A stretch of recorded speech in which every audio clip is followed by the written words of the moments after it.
ગીરના સાવજને હવે નવું સરનામું મળ્યું। વર્ષોની પ્રતીક્ષા બાદ પોરબંદરનો બરડા ડુંગર સિંહોના સુરક્ષિત આશરા તરીકે સજ્જ થયો। બરડા વન્યજીવ અભયારણ્યમાં જંગલ સફારીનો પ્રારંભ થયો છે। 192 ચોરસ કિલોમીટરમાં ફેલાયેલું આ જંગલ હવે સવાર સાંજ પ્રવાસીઓના ઉત્સાહથી ગુંજી ઉઠશે। અહીંની સમૃદ્ધ જૈવ વિવિધતા અને જળચર પક્ષીઓનું આગમન પ્રકૃતિ પ્રેમીઓ માટે એક અદ્ભુત લહાવો છે।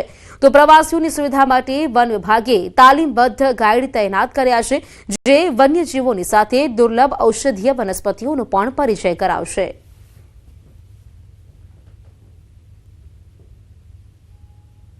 બરડા જંગલ સફારીની મોજ માણવા માટે આવેલા। ખૂબ જ સારો એક્સપિરિયન્સ રહ્યો। ખૂબ જ સારી સુવિધાઓ છે, ખૂબ જ સારા કર્મચારીઓ અને સ્ટાફ છે। બહુ જ મજા કરી। જંગલમાં ઘણા અલગ અલગ જાતના પ્રાણીઓ, પક્ષીઓ, ઘણું બધું જોવા મળ્યું। એટલા અનુભવી હોય છે કે તમને દરેક પ્રાણીની ઊંડાણથી વિશેષતા આપે છે, એ સાથે સાથે હરેક વૃક્ષની પણ તમને વિશેષતા આપે છે। કયું વૃક્ષ ઔષધિમાં વપરાય છે, કઈ ઔષધિ બને છે, કઈ રીતે ઉપયોગ કરાય, એ પણ ઊંડાણથી માહિતી આપે છે। અમને બહુ જ મજા આવી અને અમે એમની પાસેથી ઘણું બધું શીખ્યા। વન્ય પ્રાણીનું સંરક્ષણ પણ બરડા અભયારણ્યમાં ખૂબ સારી રીતે પોરબંદર વન વિભાગ અને ગુજરાત સરકાર દ્વારા કરવામાં આવી રહ્યું છે, જેના પરિણામે આવનારા સમયમાં અહીં મુલાકાત લેતા ટુરિસ્ટને વધુ રોમાંચક વાઇલ્ડ લાઈફનો અનુભવ થઈ શકશે। કચ્છના ગૌરવ સમાન ચારી ઢંઢને હવે આંતરરાષ્ટ્રીય સ્તરે રામસર સાઇટ તરીકેની માન્યતા મળી। નળ સરોવર, થોળ, ખીજડીયા અને વઢવાણા બાદ ગુજરાતની આ 5મી અને કચ્છની પહેલી રામસર સાઇટ બની છે। 227 ચોરસ કિલોમીટરનું વેટલેન્ડ સાઇબેરિયા અને યુરોપથી આવતા હજારો યાયાવર પક્ષીઓ તેમજ હેણોતરો અને રણલોમડી જેવા દુર્લભ વન્યજીવોનું આશ્રય સ્થાન છે। આ વૈશ્વિક દરજ્જો મળવાથી હવે અહીં પ્રકૃતિ સંરક્ષણના કામો તેજ થશે અને ઇકો ટુરિઝમને મોટો વેગ મળશે। ચારી ઢંઢ જે રિઝર્વ રામસર સાઇટ જાહેર થયો છે, તેનાથી લોકલ પબ્લિકને ખૂબ જ ફાયદો થશે અને ટુરિઝમને વેગ મળશે।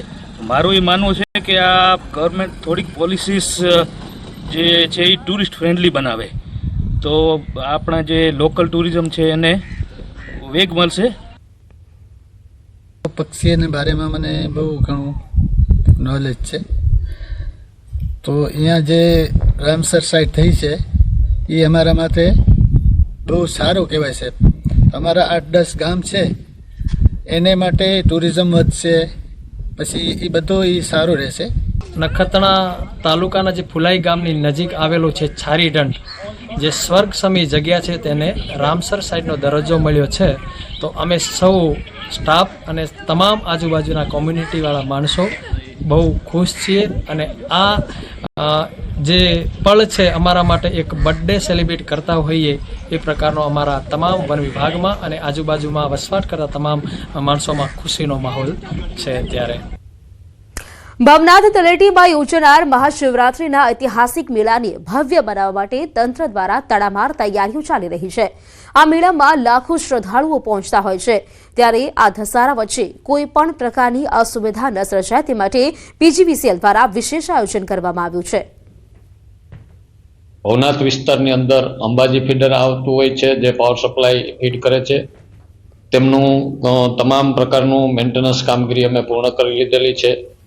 આ ઉપરાંત આ વિસ્તારમાં રોપવે, અરવિંદ, કૈલાસધામ તથા દુબળી ફીડર પણ લાગુ પડતા હોય છે, જે ઓપ્શનલ ફીડર તરીકે અમે રાખેલા છે। તેમનું પણ સમારકામ કરવામાં આવેલું છે, જેથી કરીને તમામ દિવસો દરમિયાન અવિરત વીજ પુરવઠો મળી